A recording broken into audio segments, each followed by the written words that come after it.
Good morning guys. चलिए आज हम लोग केमिकल रिएक्शन इक्वेशन का पार्ट थर्ड में देखते हैं। तो जैसा कि हम लोगों ने types of chemical reaction start किया था, इसमें हम लोगों ने ये तीन जो था आपका कॉम्बिनेशन, डिकम्पोजिशन, डिस्प्लेसमेंट रिएक्शन पहला पार्ट 2 में कवर कर लिया है। तो अब आगे हम लोग देखते हैं डबल डिस्प्लेसमेंट रिएक्शन। तो डबल डिस्प्लेसमेंट रिएक्शन क्या होता है? तो अभी तक हम लोग जब पढ़े थे कि आप एक था डिस्प्लेसमेंट रिएक्शन और एक था डबल डिस्प्लेसमेंट रिएक्शन। तो आप डबल डिस्प्लेसमेंट रिएक्शन में क्या देखने को मिलता है ना कि इसमें क्या होता है, दो कंपाउंड जो होता है वो अपना आयन एक्सचेंज करके एक न्यू कंपाउंड बनाता है। आयन एक्सचेंज करना होता है। इसमें मेन पार्ट क्या है, इसका दो कंपाउंड का आयन एक्सचेंज होता है। जैसे कैटन एनायन होता है ना, उसका एक्सचेंज होता है। आयंस के बारे में हम लोग आगे और डिटेल में पढ़ेंगे। फिलहाल ये एग्जांपल में देखते हैं AgNO3 प्लस NaCl। आप देख रहे हो ये रिएक्ट करके आपका बना है AgCl प्लस NaNO3। तो इसमें आप साफ तरीके से देख सकते हो कि Ag और Cl रिएक्ट करके यहाँ पर एक नया प्रोडक्ट बनाता है और NaNO3 मिलकर यहाँ एक नया प्रोडक्ट बनाता है। और दोनों का दोनों रिएक्ट कैसे किया, एक्सचेंज ऑफ आयन के थ्रू। और डबल डिस्प्लेसमेंट रिएक्शन जो होता है ना, यूजुअली क्या होता है ना कि उस तरह का सॉल्यूशन में ये ज़्यादा बनता है जिसमें आपका इनसॉल्युबल पार्टिकल या प्रेसिपिटेट मिलता है। तो हम लोग पहले ही जान चुके थे कि प्रेसिपिटेट क्या होता है। कोई भी रिएक्शन में अगर कोई इनसॉल्युबल सॉलिड पार्टिकल फॉर्म करता है और वो सेपरेट हो जाता है रिएक्शन से, तो उसको हम लोग बोलते हैं प्रेसिपिटेशन रिएक्शन। ठीक है। तो चलिए अब हम लोग जानते हैं ऑक्सीडेशन और रिडक्शन रिएक्शन के बारे में जानते हैं। तो सिंपल फॉर्म में बात किया जाए तो नाम देखिए ऑक्सीडेशन।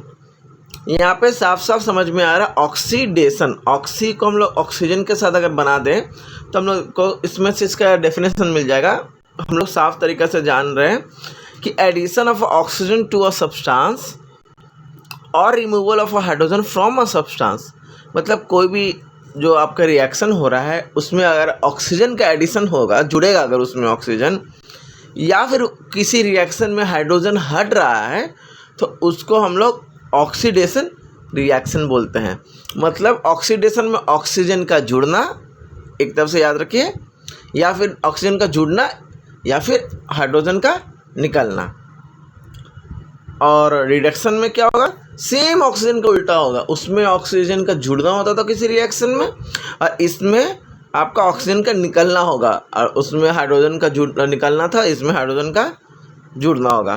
तो रिडक्शन क्या बोल रहा है, addition of hydrogen to a substance और removal of oxygen from a substance. इसको हम लोग पूरा अच्छा डिटेल में जानने के लिए एक एग्जांपल लेंगे। उसके पहले हम लोग और भी कुछ जान लेते हैं। ऑक्सीडाइजिंग और रिड्यूसिंग एजेंट। ऑक्सीडेशन और रिडक्शन जो रिएक्शन होता है ना, इसमें एक एजेंट का काम करता है। एजेंट मतलब जैसे आप वो ना बीज का जो होता है जो मिलवाता है। आप एजेंट बहुत जगह देखते होंगे, कहीं पर भी जाओ तो एक एजेंट रहता है जो हमारे काम को करने के लिए आसानी करता है। इसी प्रकार ऑक्सीडाइजेशन और रिडक्शन में भी एक एजेंट होता है। तो ऑक्सीडाइजिंग एजेंट किस एजेंट को बोलते हैं, a substance which gives oxygen from the oxidation. मतलब वो सब्सटेंस जो ऑक्सीजन हम लोग को देगा ऑक्सीडेशन करने के लिए, क्योंकि उसमें एडिशन ऑफ ऑक्सीजन चाहिए। तो ऑक्सीजन का एडिशन तब होगा ना जब ऑक्सीजन होगा। तो वो सब्सटेंस जो ऑक्सीजन हम लोग को देगा ऑक्सीडेशन करने के लिए, उसको हम लोग बोलेंगे आपका ऑक्सीडाइजिंग एजेंट।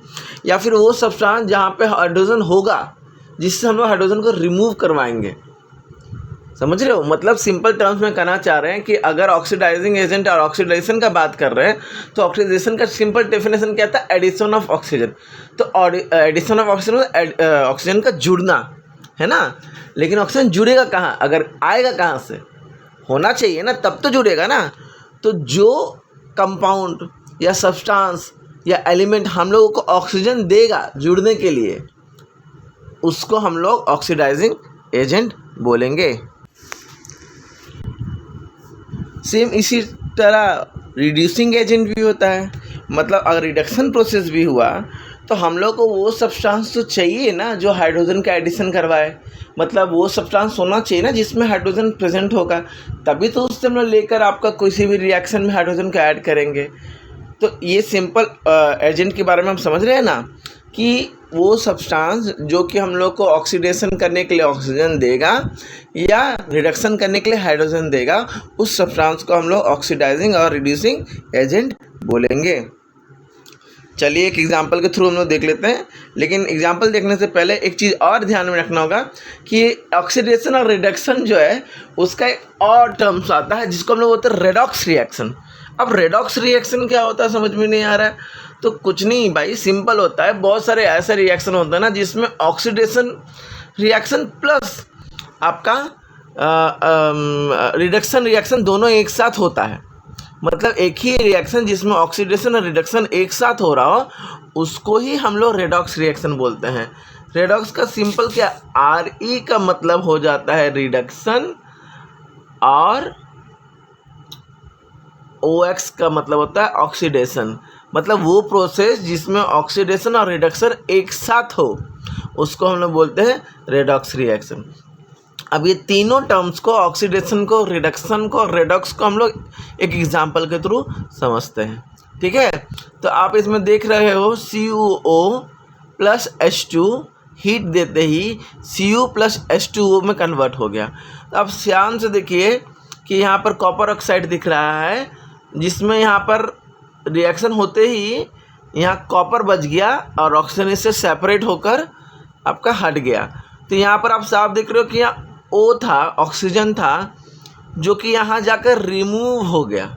देख रहे हो आप, यहाँ पे ऑक्सीजन जुड़ा हुआ था जो कि यहाँ रिमूव हो गया। तो आप पढ़े थे ना रिमूवल ऑफ ऑक्सीजन में क्या होता है, रिमूवल ऑफ ऑक्सीजन हम लोग रिडक्शन में होता है ना। तो यहाँ पर देखिए इस प्रोसेस में एक रिडक्शन हो रहा है जिसमें रिमूवल ऑफ आपका ऑक्सीजन दिख रहा है। वहीं इस प्रोसेस में ये भी दिख रहा है कि H2 था जो ये ऑक्सीजन था जाके H2 के साथ रिएक्ट कर गया और क्या बना दिया, वाटर बना दिया, H2O बना दिया। मतलब इसमें एडिशन ऑफ ऑक्सीजन हो रहा है। क्या हो रहा है, एडिशन ऑफ ऑक्सीजन हो रहा है। तो एडिशन ऑफ ऑक्सीजन मतलब ऑक्सीडेशन है ना। तो यहाँ आपका कॉपर ऑक्साइड कॉपर बन के रिडक्शन ऑफ ऑक्सीजन करके रिडक्शन बना दिया और आपका हाइड्रोजन जो है वो ऑक्सीजन के साथ रिएक्ट करके ऑक्सीजन ऑक्सीडेशन कर दिया। और सेम इस पूरा का पूरा जो इक्वेशन है, इस इक्वेशन में आप देख रहे हो कि एक ही इक्वेशन में रिडक्शन भी हो रहा है और ऑक्सीडेशन भी हो रहा है। तो हम क्या बोले कि एक इक्वेशन, एक रिएक्शन जिसमें ऑक्सीडेशन के साथ साथ रिडक्शन दोनों पार्ट लेगा उसको हम लोग क्या बोलते हैं, उसको हम लोग बोलते हैं रेडॉक्स रिएक्शन। क्या बोलते हैं, रेडॉक्स रिएक्शन। ठीक है,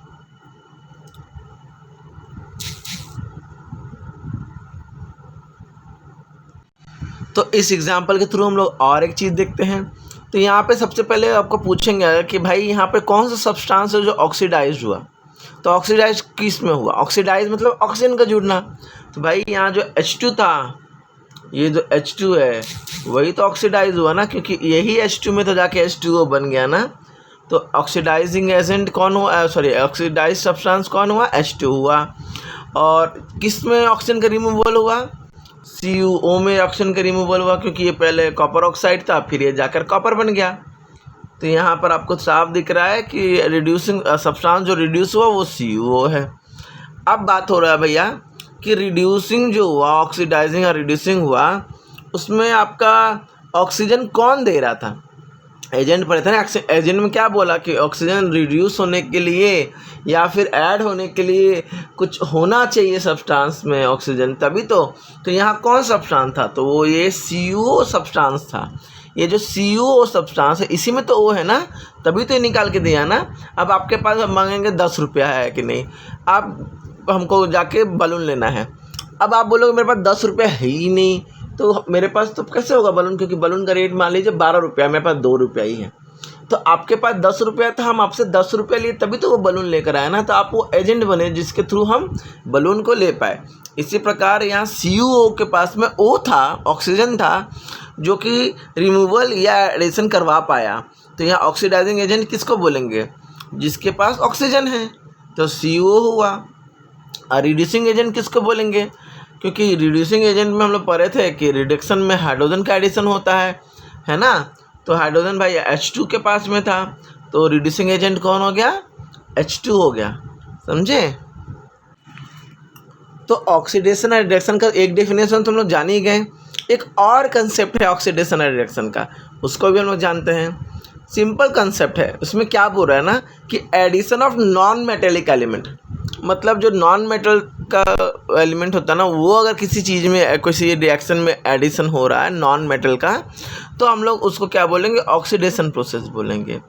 और अगर एडिशन ऑफ मेटल एलिमेंट हो रहा है, मेटेलिक एलिमेंट होगा, तो उसको हम लोग रिडक्शन बोलेंगे। अच्छा, अगर हम ऐसा पूछ ले आप लोगों से कि क्या आपने ऑक्सीडेशन या रिडक्शन प्रोसेस को कभी देखा है, तो बोलोगे नहीं सर, हमने तो देखा नहीं। आपने हमेशा ऑक्सीडेशन रिडक्शन प्रोसेस को देखा है, लेकिन उसको समझा नहीं है। तो अब हम लोग ऑक्सीडेशन रिडक्शन जो प्रोसेस है उसको बहुत ध्यान से समझेंगे कि अपना डे टू डे लाइफ में कहाँ पर हम लोग ऑक्सीडेशन प्रोसेस देखे हैं। तब आपको ये कंसेप्ट जो है ऑक्सीडेशन का, वो और भी क्लियर एंड ईजी हो जाएगा। तो हमारा जो टॉपिक है क्या है, effect of oxidation reaction in everyday life, हमारा दिन पर दिन लाइफ में जो होता है। तो हम लोग का जो ऑक्सीडेशन जो है ना, वो मेटल को डैमेज करने में और खाना पानी जो को भी ख़राब करने में एक अहम किरदार निभाता है। तो कैसे भाई, तो कोरोजन ऑफ मेटल और rancidity of a food. Corrosion of metal क्या होता है और रेसिडिटी ऑफ फूड क्या होता है, आगे हम लोग डिस्कस करते हैं। तो सबसे पहले कोरोजन देखेंगे। कोरोजन का मतलब बहुत सिंपल तरीका में हम बताते हैं, जो हम लोग घर घर में देखते हैं उसको कहते हैं जंग लगना। जंग देखो, गेट या खिड़की होगा ना, तो वो जैसे बहुत दिन से बाहर है, गेट खिड़की लगा हुआ है, तो आप देखोगे कि उसमें क्या होता है, धीरे धीरे जंग लगना चालू हो जाता है। ये जो जंग लगता है ना, ये ऑक्सीडेशन प्रोसेस की वजह से ही लगता है। तो हम लोग कैसे जानेंगे जंग लगना? तो होता क्या है कि मान लो आपका घर में कहीं लोहा का खिड़की है या दरवाज़ा है, तो आप देखोगे कि धीरे धीरे धीरे धीरे धीरे धीरे एक इसमें से लाल लाल पतला पतला परत बनना चालू हो जाता है, और वो पापड़ी जैसा होता है, और कभी कभी देखो वो निकल जाता है ना। तो वो जो लाल लाल पापड़ी बनता है ना वो लोहा में, उसी को हम लोग कहते हैं कोरोजन, और दूसरा तरीका से रस्टिंग ऑफ आयरन भी कहते हैं। अब बोलोगे सर इसमें ऑक्सीडेशन प्रोसेस कैसे हुआ, किस तरीक़ा से ये जंग लगना चालू हुआ, कैसे वो कोरोजन हो रहा है? तो होता क्या है ना कि अगर कोई मेटल साफ तरीक़ा से, जैसे अभी आयरन का बात करते हैं, तो होता क्या है कि घर में जो खिड़की रहता है, दरवाज़ा रहता है, वो गंदा होना चालू हो जाता है, तो हम लोग उसको पानी से साफ़ करते हैं, है ना। या फिर हम लोग वो बहुत दिन तक ऐसे ही रहता है, उसमें पेंट नहीं चढ़ा हुआ रहता है, तो धीरे धीरे बहुत स्लो प्रोसेस में उसमें जंग लगना चालू हो जाता है। ठीक है, मतलब कोई भी मेटल अगर आपका ग्रेजुअली किसी भी एयर के साथ, मॉइस्चर के साथ या केमिकल के साथ में डायरेक्ट कांटेक्ट में आता है, तो वो धीरे धीरे कोरोजन होना चालू हो जाता है, रस्ट होना चालू हो जाता है। तो आप गौर कियोगे एक चीज़ ध्यान में कि सर इतना बड़ा बड़ा पुल बना रहता है, ब्रिज बना रहता है, उसमें जो आयरन यूज़ किया जाता है, उसका आयरन जो होता है सर, वो बहुत धीरे से, मतलब 50 साल, 20 साल, 40 साल ऐसे जाके वो धीरे धीरे रस्टिंग होना चालू होता है ना। और एक चीज़ और नोटिस करो, घर के अंदर जो तुम्हारा होता है ना दरवाज़ा, खिड़की, वो भी आपका धीरे धीरे होता है, किसके मुकाबले जो खिड़की दरवाज़ा बाहर लगा हुआ हो। मतलब आपका मेन गेट जो है ना, मेन गेट मान लो जो कि रोड साइड में है आपका खोलने वोलने वाला, और घर के अंदर वाला खिड़की, अगर आप दोनों ध्यान से देखोगे तो मेन गेट वाला जो आपका है आयरन, वो ज़्यादा जल्दी जंग लगेगा एज़ कम्पेयर टू घर वाला या वो ब्रिज वाला। क्यों ऐसा क्यों होता है? क्योंकि यहाँ पर कोरोजन के लिए ना दो चीज़ बहुत फैक्टर करना चाहता है, एयर, मॉइस्चर। मतलब आप ध्यान से देखोगे तो बाहर जो गेट हम लोग लगा के रखे रहते हैं ना, उसमें आपको बारिश, हवा, हर वक्त मॉइस्चर जो एयर में प्रोड्यूस होता है वो कंटिन्यूसली उसको मिलते रहता है ना। इसी कारण, और घर वाले में क्या होता है, घर वाले जो होते हैं वो अंदर में होते हैं, उसमें हर वक्त हम लोग पानी से नहीं पूछते हैं, क्योंकि इसमें दोनों चीज़ का सेम मतलब मात्रा जो होता है वो नहीं मिलता है। एयर और मॉइस्चर जो होता है बाहर वाले गेट्स में ज़्यादा होते हैं, इसी कारण वो जल्दी आपका रस्ट हो जाता है और ये नहीं होता है ना। तो रस्टिंग ऑफ आयरन जो होता है, ये जंग लगना भी एक रेडॉक्स रिएक्शन है, क्योंकि इसमें ऑक्सीडेशन प्लस रिडक्शन दोनों हो रहा है। और दूसरा हम लोग क्या देखते हैं डे टू डे लाइफ में ऑक्सीडेशन, उसको बोलते हैं रेंसिडिटी। नाम सुनकर लग रहा है कि कितना बड़ा चीज़ है रेंसिडिटी, तो हम लोग कभी देखे ही नहीं है। लेकिन आप लोग कई दफ़ा देखते होंगे कि जैसे आपके घर में किसी दीदी का या मामा का या अंकल का शादी होता है ना, क्या टेस्टी टेस्टी पकवान बनता है ना, खुशबू आता है, वाह कितना अच्छा लग रहा है, देख के ज़ोर से भूख लग जाता है। लेकिन वही खाना अगर गर्मी के दिन हो या उसमें, तो देखोगे सुबह तक में एक अजीब तरह का बदबू आने लगता है। बोलते मम्मी खाना ख़राब हो गया, मम्मी बहुत बदबू आ रहा है खाना से, खट्टा आ गया मम्मी। इसी को हम लोग रेंसिडिटी बोलते हैं, समझे। तो क्या बोल रहा है, condition produce by aerial oxidation of fats and oil. मतलब aerial oxidation of fats and oil जो होता है करता है फूड में, तो उसमें एक अजीब तरह का स्मेल और टेस्ट हो जाता है। देखते हो ना, अजीब तरह का बदबू आता है, खट्टापन आ जाता है, उसी को हम लोग रेंसिडिटी बोलते हैं। यहाँ पर एक नया टर्म सुनने को मिला हम लोगों को, क्या, एरियल ऑक्सीडेशन।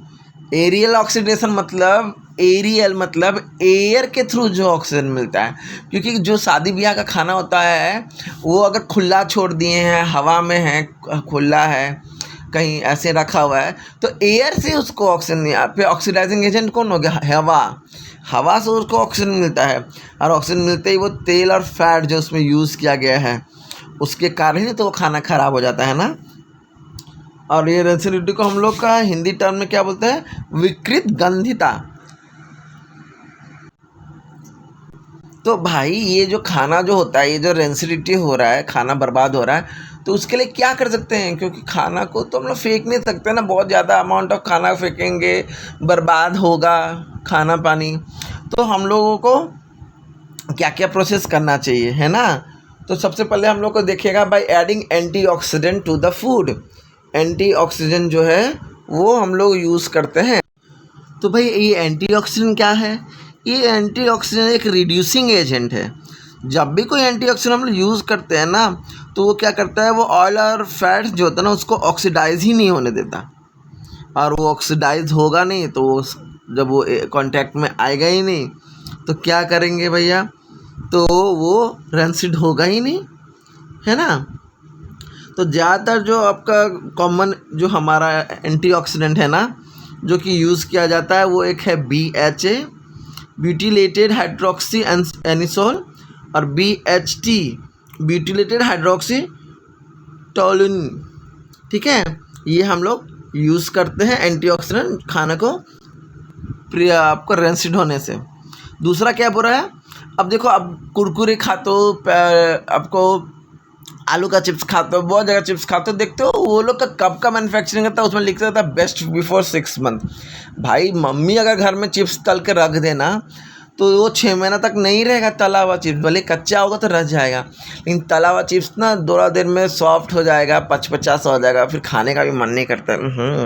तो हम लोग क्या करते हैं, ये ऐसा क्या होता है, क्योंकि कुरकुरे हो या लेज हो या कोई भी खाने वाली चीज़, वो भी तो तला भुना ही है ना, तो वो कैसे इतना कुरकुरा रहता है, जब भी फाड़ एकदम क्रंची आता है।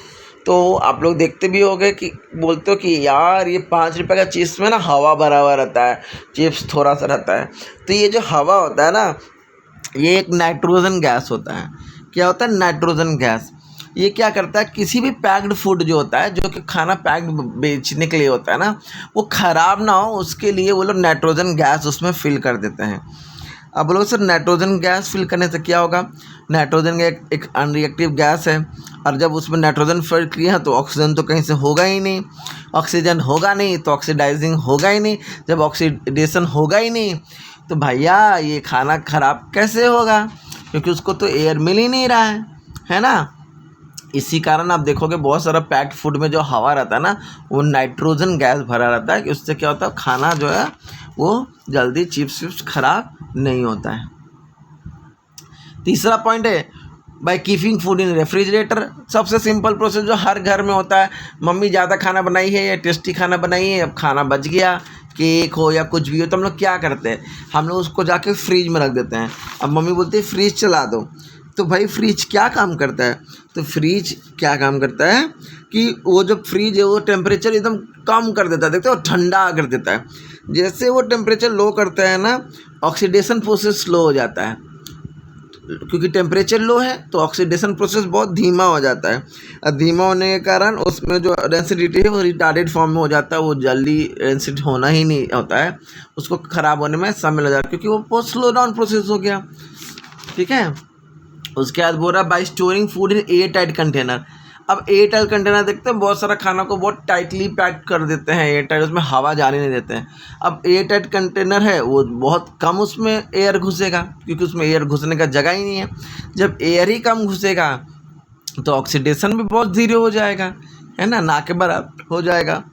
तो जब ऑक्सीडेशन नहीं होगा तो रेंसिड नहीं होगा। उसके बाद बोल रहा है by storing food away from light.